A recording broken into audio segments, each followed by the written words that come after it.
Bismillahirrahmanirrahim. Assalamualaikum warahmatullahi wabarakatuh. Waalaikumsalam warahmatullahi wabarakatuh. Alhamdulillahi rabbil alamin. Arsala rasulahu bil huda wa dinil haq liyudhhirahu ala dini walau karihal kafirun. Asyhadu an la ilaha illallah wahdahu la syarikalah wa asyhadu anna sayyidina Muhammadan abduhu wa rasuluhu allazi la nabiyya ba'dah. Rabbi shrah li sadri wa yassir li amri wahlul 'uqdatam min lisani yafqahu qawli. Pemirsa, sahabat TVNU Medan dimanapun berada, yang kami hormati, yang kami muliakan, alhamdulillah pada sore yang berbahagia ini kita kembali hadir di sahabat TVNU Medan dengan hari yang berbeda dan juga narasumber yang berbeda, tapi siaran yang sama. Alhamdulillah telah hadir di hadapan kita narasumber yaitu Ustadz Muhammad Lukman Hakim Hasibuan. Assalamualaikum warahmatullahi wabarakatuh, Ustadz. Waalaikumsalam warahmatullahi wabarakatuh. Para pemirsa, sahabat TVNU Medan yang kami muliakan, ini Al Ustadz sehari-harinya adalah di kantor urusan agama Medan Helvetia dan juga sebagai wakil khatib pengurus cabang Nahdlatul Ulama Kota Medan.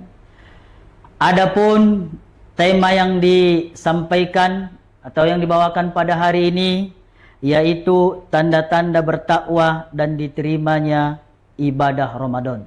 Kita sebagai hamba, apalagi kita berpuasa pada bulan suci Ramadan ini, sama-sama kita dengarkan, mudah-mudahan yang disampaikan menjadi amalan-amalan bagi kita, sehingga apa ibadah kita, bagaimana ibadah kita, apakah itu diterima Allah Subhanahu wa Ta'ala, bagaimana tanda-tanda kita bertakwa, sama-sama kita dengarkan apa yang disampaikan oleh Al-Ustadz kita. Kepada Al-Ustadz kami persilakan dengan segala hormat.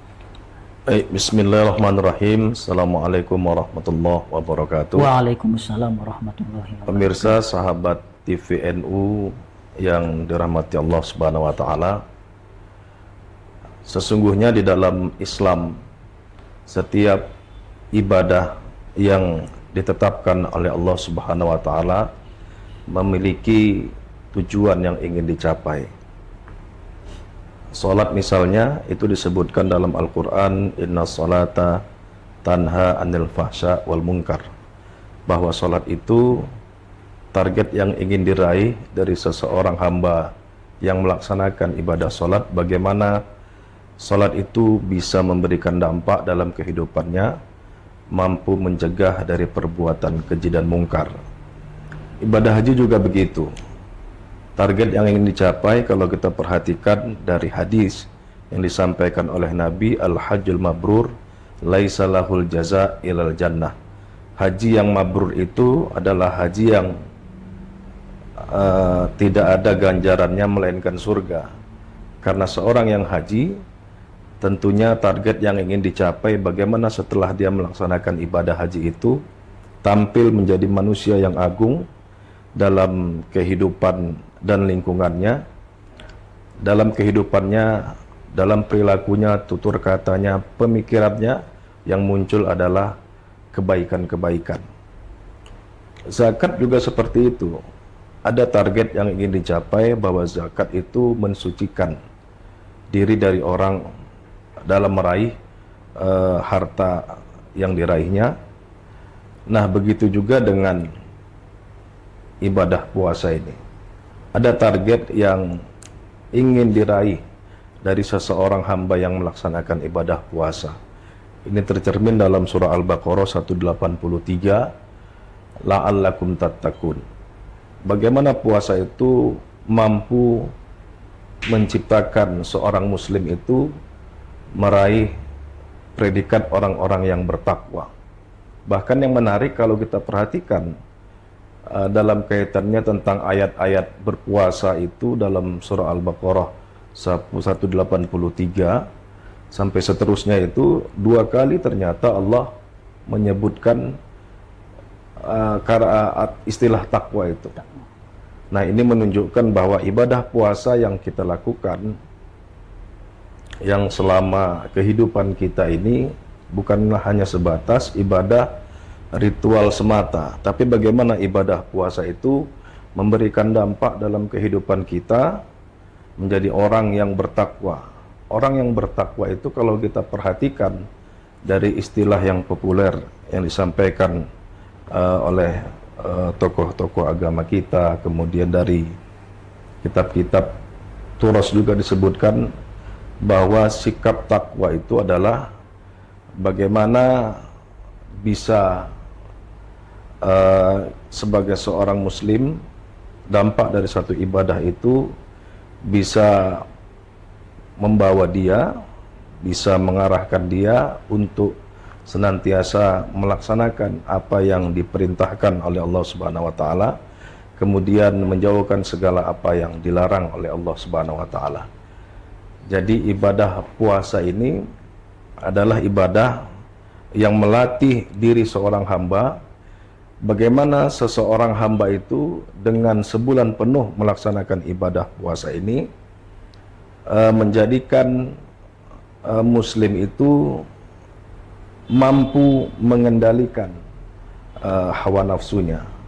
Jadi hawa nafsu ini, Ustadz, bukan untuk dimatikan, tapi bagaimana kita mampu mengendalikan hawa nafsu kita. Inti dari ibadah puasa ini kalau saya melihat di sini dia. Ketika seseorang misalnya tidak jujur, tidak disiplin, ini karena ada dorongan nafsu dalam kehidupannya. Nafsu ammarah, nafsu lawamah, kemudian ada kita kenal nafsu mulhamah, dan paling tinggi itu adalah yang lebih baik, itu bagaimana kita bisa meraih nafsu mutmainnah. Ini dia barangkali. Adapun tanda-tanda atau ciri-ciri orang yang bertakwa itu kalau kita perhatikan dalam Al-Quran banyak disebutkan Allah itu menutup sebuah ayat itu dengan la'allakum tattaqun atau muttaqin. Nah, ciri-cirinya ketika kita membaca Al-Quran di awal surah itu sudah disebutkan.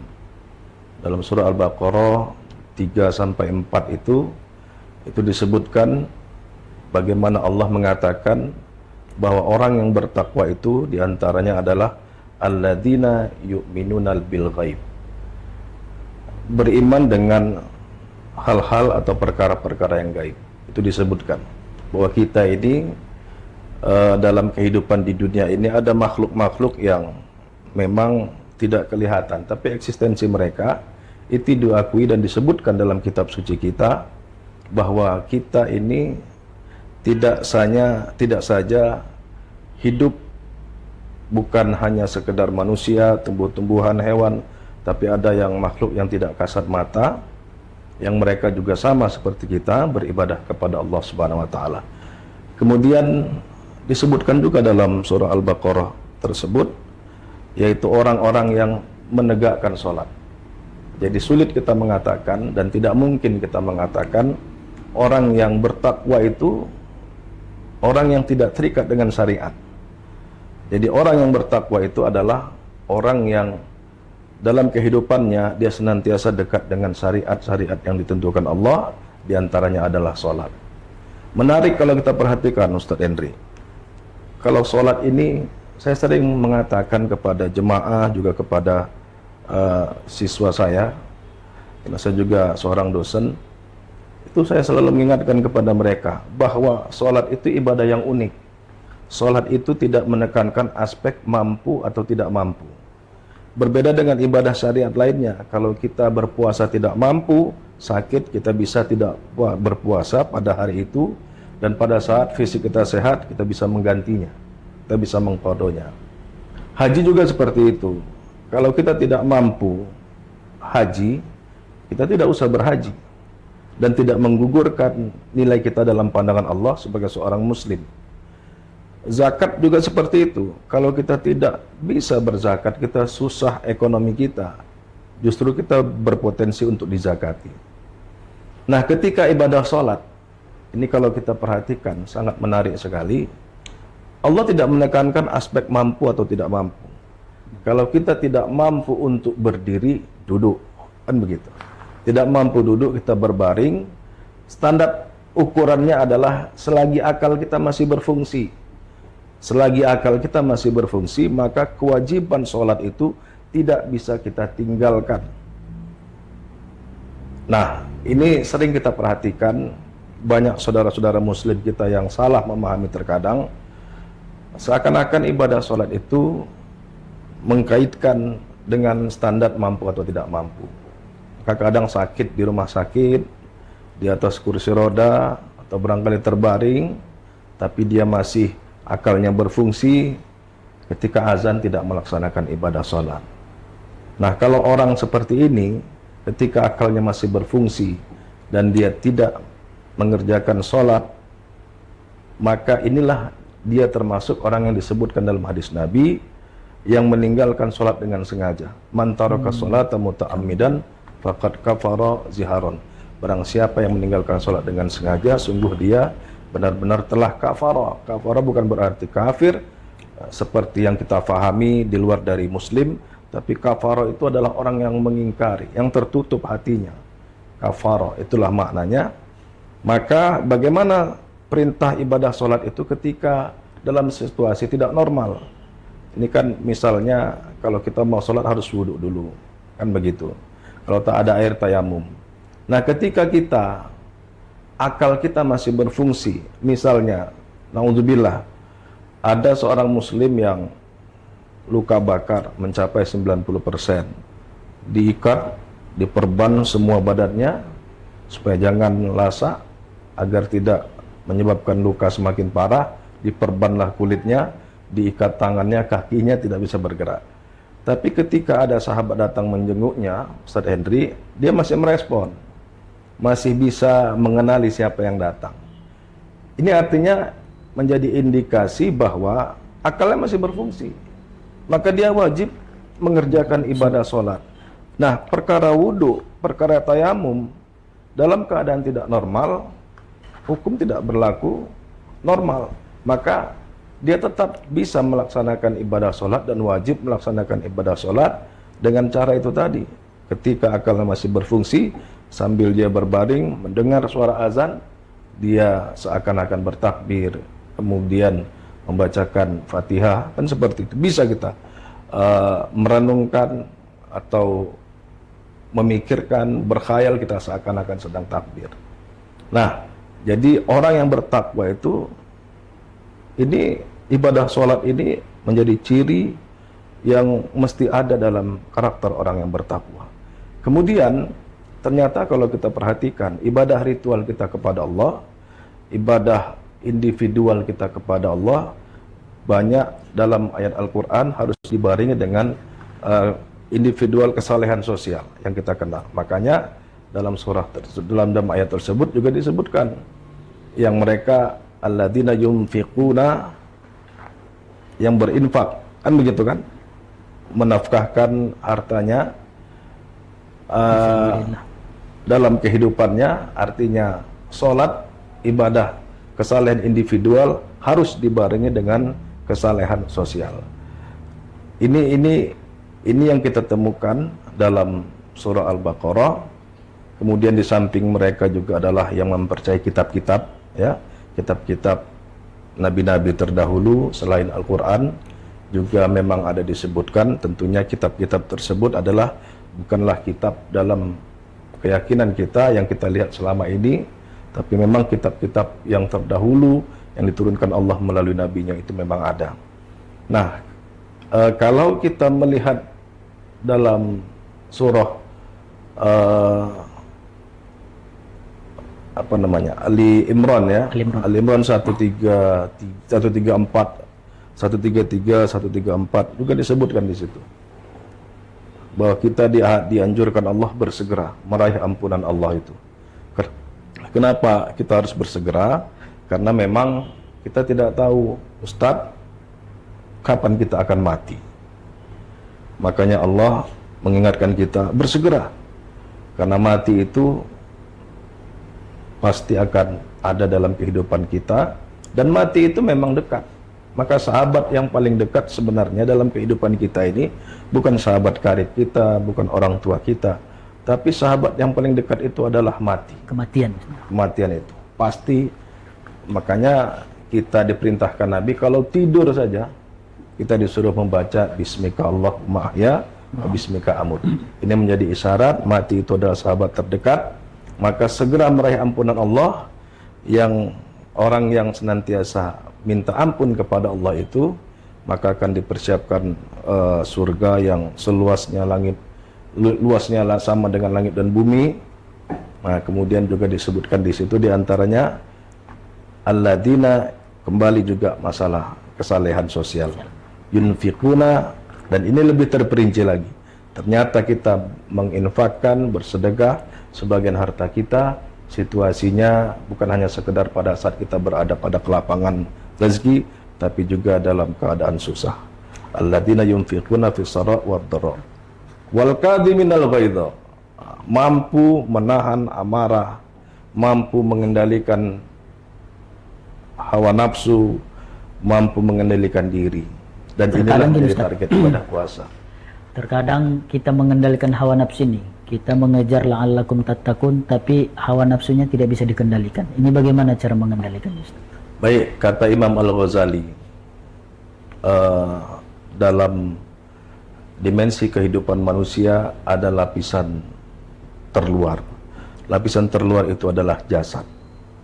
Kemudian ada lapisan yang dalam. Lapisan dalam kita itu adalah hayat. Dan lapisan yang paling dalam ada namanya ruh. Nah,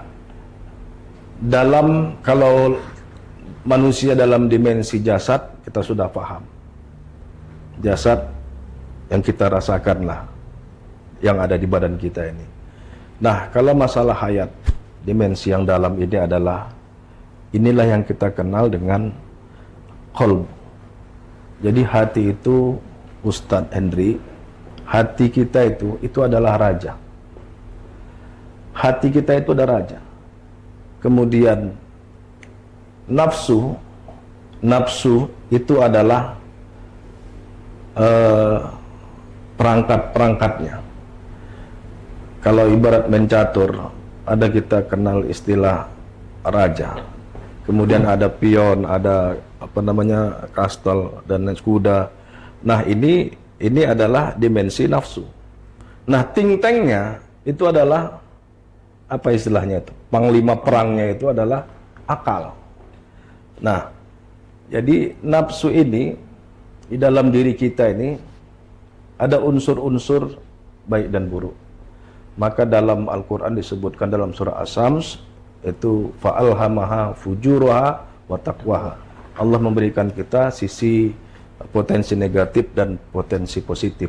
Nah, dalam nafsu itu manusia ini ada itu, Ustadz, unsur bahimah. Unsur al-an'am pertama. Unsur binatang ternak. Binatang ternak itu kalau kita lihat kerjanya itu makan, minum, kawin, kan begitu kan? Jadi kalau kita bisa mengendalikan makan, minum, dan kawin ini, maka nanti akan muncul sisi positif kita, yaitu namanya iffah, kesucian. Maka ibadah puasa Ramadan ini Imam Ghazali memang menarik, membuat tingkatan-tingkatan. Dan kita sudah banyak mengetahui itu ada tingkatan awam, khos, dan khawasul khawas. Nah, unsur bahimah, unsur an'am bahimah kita itu dalam diri kita, ya, itulah kalau kita berpuasa hanya sekedar bisa menahan makan, minum, kemudian tidak kawin, kan, tidak menikah, begitu sih kita, tidak berhubungan suami istri dalam waktu-waktu tertentu. Ini kan sebenarnya puasa kita tidak berat ini. Kita hanya sekedar puasa kita ini kan bukan berarti kita tidak bisa makan selamanya. Hanya sekedar menggeserkan jadwal makan kita. Kalau biasanya pagi, siang kita makan bisa sesuka hati kita, ini kita ditentukan harus disiplin makan pada saat telah berbuka. Barulah kita diberikan kehalalan untuk melakukan apa yang biasa kita lakukan. Nah, ini unsur-unsur bahimah tadi. Ada lagi sisi kita, sisi negatif kita itu dalam nafsu kita itu unsur sabu'ah. Sabu'ah itu kalau bahasa Arabnya itu kita terjemahkan binatang buas. Jadi kalau binatang buas itu kita perhatikan pola hidupnya, pola gerakannya itu kan kalah atau dikalahkan. Kita pun manusia ada sisi seperti itu. Itulah yang kita kenal dengan iri dengki. Kadang ketika kita melihat ada sahabat kita lebih maju dari kita merasa kita kalah. Kalau kita bisa mengendalikan ini, ada nilai positifnya, maka bisa menjadi pemicu dalam kehidupan kita, memotivasi kita untuk menjadi lebih baik dari dirinya. Tapi kalau kita tidak bisa mengendalikan, maka unsur sabuah inilah hati kita itu tadi bisa kotor, iri dengki, kemudian marah, egois, semua dari sisi unsur sabuah ini sama dengan binatang ternak. Dan yang paling baik itu adalah unsur natikoh. Maka sering dalam istilah filsafat al-insanu hayawanun natiq adalah binatang yang cerdas, yang dia dikonotasikan seperti itu. Artinya apa? Ketika seorang itu bisa memformulasikan dirinya dengan pemikiran-pemikiran yang cerdas, yang dalam bahasa Al-Quran barangkali kita perhatikan dalam ayat tentang kaitan puasa, la'allahum yarsudun, supaya kita itu menjadi orang yang cerdas. Karena itu kaitannya kalau kita baca tentang doa sebenarnya, tapi ini menjadi motivasi bagi kita sekaligus informasi bahwa orang yang hanya mengandalkan kemampuan dirinya, hanya sebatas itu akan bisa menumbuhkan rasa ego, sombong. Tapi usaha kita, ikhtiar kita itu harus juga dibarengi dengan doa. Maka orang yang meminta kepada Allah, dia menyadari dirinya bahwa ikhtiar yang sudah maksimal dilakukan tidak bisa dilakukannya, dan harus didukung dengan ada apa yang kita kenal dengan doa. Ada lagi Ustaz, terkadang dia puasa kan, karena dia anak-anak di sampingnya gitu, jadi menahan rasa amarahnya itu tidak bisa gitu. Ayah lagi puasa gitu, itu gimana Ustaz cara mengendalikannya itu? Ini jangan sikit-sikit alasan puasa, sikit-sikit alasan puasa gitu, padahal anak kan perlu juga sama anaknya gitu. Ya, memang sebagai seorang orang tua ya perlu bersikap bijak dalam menerapkan pola asuh yang tepat kepada anaknya. Puasa itu tadi sudah kita sebutkan bahwa target dari puasa kita ini yang paling esensial itu adalah kemampuan mengendalikan nafsu kita, emosi kita. Jadi dalam surah Ali Imran juga disebutkan orang yang bertakwa itu diantaranya adalah mereka bisa mengendalikan emosinya. Wal kadhiminal ghaidha. Menarik ini Ustadz Henry. Kadhim itu kalau kita perhatikan bahasa Arabnya itu, kazim itu adalah ceret. Jadi kalau ceret kita masak di ceret itu panas ceret ini. Ketika panas ceret ini, ketika air yang kita masak tadi, maka ceret ini akan gemertak. Ada orang yang marah luar biasa, dan dia memang berhak untuk marah sampai giginya itu belaga-laga, kan gitu. Kita sering perhatikan, paling tidak di sinetron adalah seperti itu. Nah, dia berhak untuk marah, dia bisa marah, tapi pada saat memuncak emosinya, ya kan, dia mampu mengendalikan marahnya itu. Jadi terhadap manusia seperti itu, apalagi klasifikasi manusia. Kepada seorang anak yang barangkali kita kesal kepadanya, maka orang yang berpuasa akan melahirkan sosok orang tua yang dia bijak, mampu mengendalikan kekesalannya pada saat dia melihat perilaku anaknya. Dia tetap juga bagaimana peran dia sebagai orang tua memberikan contoh yang baik. Jadi marah itu dalam Al-Quran saja sampai gemertak gigi kita itu, emosi memuncak, ya. dan dia bisa mengendalikan itu adalah cerminan orang-orang yang diantaranya orang yang bertakwa dalam Al-Quran. Jadi anak-anak kita itu memang masanya bermain, Ustaz. Kalau dia barangkali satu sisi satu waktu mengesalkan kita, pandai-pandai dan bijak-bijakilah kita memberikan pola asuh kepada mereka. Jangan sampai kita dianggap mereka sebagai sosok orang tua yang tidak bisa memahami keadaan mereka. Gitu. Terima kasih Ustadz. Alhamdulillah, pemirsa sahabat TPNU Medan yang kami hormati dimanapun berada, karena waktu yang tidak memungkinkan untuk bersama kembali, jadi kami kepada Ustadz untuk memberikan kesimpulan dan penutup untuk acara kita. Baik, pemirsa sahabat TVNU yang kami hormati, bahwa Allah Subhanahu wa Ta'ala telah memberikan target dari setiap ibadah yang ingin kita capai, kita raih dalam kehidupan kita ini. Puasa ini, target yang diharapkan dari Allah itu adalah bagaimana seorang Muslim yang melaksanakan ibadah puasa ini melahirkan karakter-karakter orang-orang yang bertakwa dalam kehidupannya. Orang yang bertakwa itu adalah orang yang bisa memberikan keseimbangan antara kesalehan individual kepada Allah. Kita puasa Ramadan ini tentunya banyak amaliyah yang bercirikan Ramadan yang jangan sampai kita tinggalkan dan kita lewatkan. Kemudian ada kesalehan sosial kita. Amaliyah Ramadan juga mengajarkan kepada kita bagaimana kita peduli dengan keadaan saudara-saudara kita dan orang-orang yang ada di sekitar lingkungan kita. Kemudian target yang lain yang ingin dicapai, bagaimana seorang Muslim itu karakter takwanya adalah mampu mengendalikan nafsunya, mampu mengendalikan amarahnya. Kemudian jangan sampai puasa yang telah kita lakukan ini yang ada disindir oleh Nabi. Kam min shaimin laisa lahu min siyamihi ilal ju' wal atas. Berapa banyak orang yang berpuasa, dia tidak memperoleh apa-apa melainkan lapar dan dahaga.